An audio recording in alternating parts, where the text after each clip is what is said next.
Vi er taget til London til racingbanen Brands Hatch, hvor vi har fået lov til at prøve det nye spil Project Cars. Det er en helt ny spil-IP, og er et spil, der henvender sig til de af jer, der godt kan lide seriøs racing. Et meget realistisk bud på, hvad racing skal være. Det er et spil, der er kommet til verden på en lidt speciel måde. Det er nemlig blevet fundet, og hvordan det lige præcis er sket, det har vi spurgt manden bag projektet om.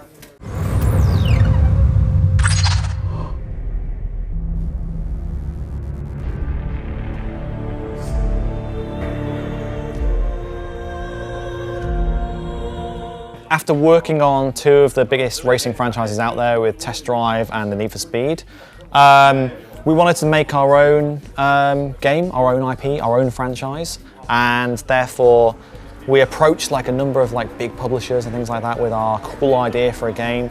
But it was at a time when the next generation of consoles wasn't quite solidified in people's minds. They weren't quite sure when it was coming out, didn't even know the name, didn't know how powerful they were going to be, things like that.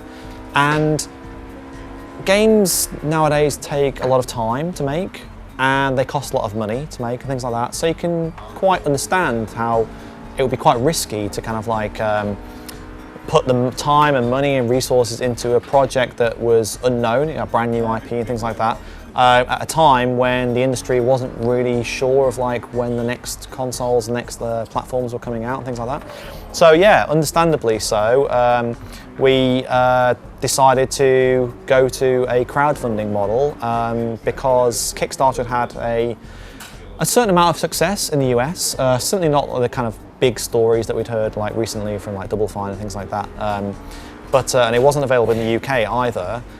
So therefore we decided to make our own platform. You know, we decided to kind of go it alone and speak to gamers directly from day one. And we created our WMD portal, and we decided to do things a little bit differently. So we decided to let people play the game from day one. So rather than Kickstarter, where you have to you donate your money and then kind of like sit back and then hope that one day the game kind of comes out and maybe get some updates now and again. We said no, this time you're going to be able to play the game from day one. You're going to be able to test it for us, give us feedback on it, kind of guide the direction of it and things like that. And also depending on your contribution and like which tool pack you'd actually purchase, we're going to eventually reward you for like for doing that as well. We couldn't have made the game without the fans.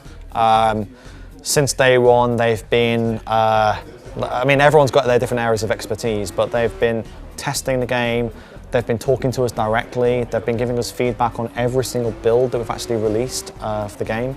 Everyone has their different skills, so like some guys are really good at like painting liveries for the cars, some guys have done all the kind of artwork for like the posters and events in career mode. Some people have access to the tracks themselves, so they go along and take reference photos, things like that. Some people actually own the cars in the game in real life and take amazing reference photos, things like that as well. Every screenshot and trailer you would have seen so far has been made by the community as well. So there are some amazing like video editors out there, for example. Some guys who are great photographers that just take absolutely exquisite shots of their cars, things like that.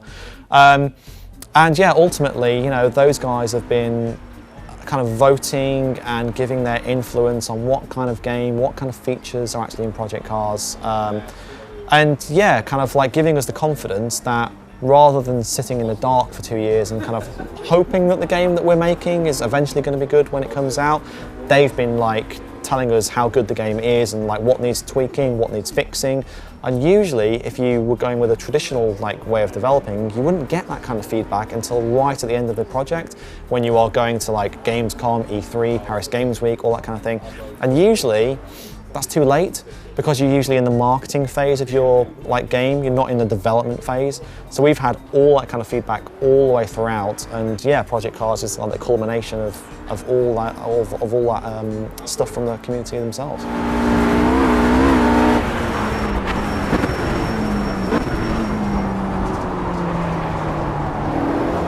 I think there's a one-to-one relationship between real life and Project Cars right now. Okay, so here we are at Brands Hatch.